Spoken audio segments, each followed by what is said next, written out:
Hi friends, வணக்கம். Welcome to Kuzhali kitchen. இன்றைக்கி நம்ம குழலி கிச்சனில் பாருங்கள், இது சிறுகீரை சமையல் தான் நம்ம இன்றைக்கி பார்க்க போகிறோம். பாருங்கள், இது வந்து காராமணியை ஹோல் நைட்டு ஊற வச்சுருக்கிறேன்.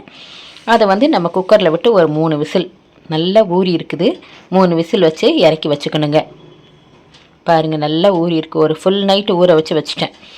அதை குக்கரில் போட்டு 3 விசில் விட்டு வேக வச்சுக்கலாம் தனியாக. இது வந்து நம்ம சிறுகீரையில் போட்டு வச்சா அவ்வளோ டேஸ்ட்டாக இருக்கும் அப்படின்னு சொன்னாங்க. அதுக்காக இந்த தடவை புதுசாக செய்கிறேன். வெங்காயம் தக்காளி அரிஞ்சு வச்சுருக்கேன். 2 வெங்காயம் 2 தக்காளி அரிஞ்சு வச்சுருக்கிறேன்.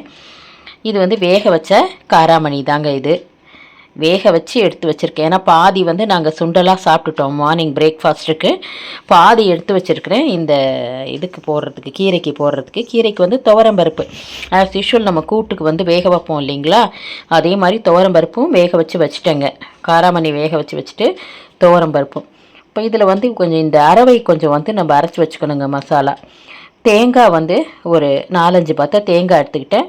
இதுக்கு பச்சை மிளகாவும் ஒரு 5-6 பச்சை மிளகாய், என்னென்னா காரம் உங்களுக்கு தகுந்த மாதிரி. இஞ்சி ஒரு துண்டு போட்டுக்கிட்டேன். அப்புறம் ஜீரகம், நல்லா ஜீரகம் 2 டீஸ்பூன் சேர்த்துக்கலாங்க. தேங்காய், பச்சை மிளகாய், ஜீரகம், இஞ்சி வந்து நீங்கள் இறக்கும்போது கூட போட்டுக்கலாம். நான் வந்து இதிலே போட்டு அரைச்சிட்டேன். துவரம்பருப்பும் ஆல்ரெடி வேக வச்சாச்சு. அப்படியே கடைஞ்சி போட்டுக்க வேண்டியதான். சிறுகீரையை நல்லா அலசிட்டு குருவை அரிஞ்சு வச்சுக்கிட்டேன். புளி வந்து சும்மா கொஞ்சோண்டு, நம்ம ஊற்றுனதே தெரியாமல் இருக்கிற மாதிரி தான் நான் லைட்டாக தான் அதை வந்து கரைச்சி ஊற்றுனேன். கொஞ்சோண்டு ஊற வச்சுக்கிட்டால் போதும். அது சும்மா ரொம்ப ஒரு சின்ன நெல்லிக்காய் சைஸ் ஊற வச்சா போதும். ஊற வச்சுருக்கிறேன். இப்போ நம்ம தாளிச்சிக்கலாம். உங்களுக்கு வந்து கடுகு உளுத்தம்பருப்பு வேணாலும் தாளிச்சிக்கலாம். நான் வந்து கீரைக்கெல்லாம் வந்து எப்போதுமே வடவம் போட்டு தாளிப்பேங்க. கீரை காரக்குழம்பு, இந்த பொரிக்குழம்பு இதுக்கெல்லாம் வந்து வடகம் போட்டு தாளிப்பேன். அதே மாதிரி இன்றைக்கி கீரைக்கு வடகம் போட்டு தாங்க தாளிக்க போகிறேன். நல்லா டேஸ்டியாக இருக்கும். அதில் வெந்தயம், ஜீரகம் எல்லாமே இருக்குது பாருங்கள். கடுகு, பூண்டு எல்லாமே இருக்குது. அது தாளிச்சிட்டு ஒரு 4-5 காஞ்ச மிளகாய் வந்து அதில் போட்டு தாளிச்சிக்கலாங்க. தாளிச்சிட்டு இந்த வெங்காயம் தக்காளி அரிஞ்சு வச்சுருக்கோம் இல்லைங்களா, அதை நல்லா வதக்கிக்க வேண்டியதான். ரொம்ப ஈஸி தான், ஆனால் நல்லா டேஸ்டியாக இருக்குதுங்க. நம்ம சாதாரணமாக நம்ம செய்யும்போது நான் உங்களுக்கு கூட்டுலாம் நிறைய தடவை போட்டிருப்பேன், வேறு மெத்தடில் தான். ஆனால் இது மாதிரி இன்றைக்கி தான் செஞ்சேன் நான்.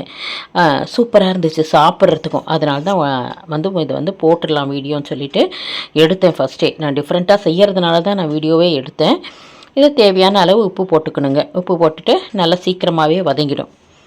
கொஞ்சம் மஞ்சத்தூள், உப்பு, கொஞ்சம் மஞ்சத்தூள் போட்டு வதக்கிக்கிறேன். அவ்வளோதாங்க.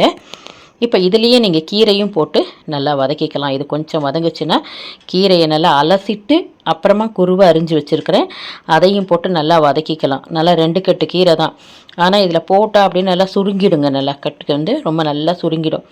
அதில் வந்து நான் கொஞ்சம் கீரை எடுத்து வச்சேன். 2 கட்டு கீரையில் ஒரு 2 பொடி எடுத்து வச்சுட்டு தான் நான் போட்டேன். நான் என்னென்னா அதை பூண்டு போட்டு கடைஞ்சிக்கலாம்னு சொல்லிட்டு மறுநாள் கடைஞ்சிக்கலாம்னு சொல்லிட்டு கொஞ்சம் எடுத்து வச்சுட்டு மீதி, ஏன்னா நான் எங்கள் வீட்டில் 2 பேர் தானே, அதனால் அதை 2 நாள் சாப்பிட்டுக்கலாம், ஒரே நாள் தான் மீந்து போயிடும். அதுக்காக நல்லா 2 கீரை கட்டை நல்லா அரிஞ்சிட்டு பாதி எடுத்து வச்சுட்டு பாதி ஒண்டி போட்டுக்கிட்டேங்க. இது நல்லா பாருங்கள், வதக்கின உடனே நல்லா அப்படியே கொஞ்சமாக ஆயிடுங்க.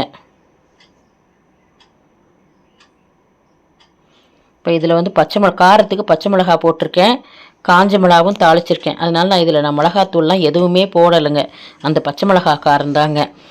இப்போ இதில் வந்து நம்ம பருப்பு ஊற்றிக்கலாம். நல்லா கொஞ்சம் வதக்கி விட்டுட்டு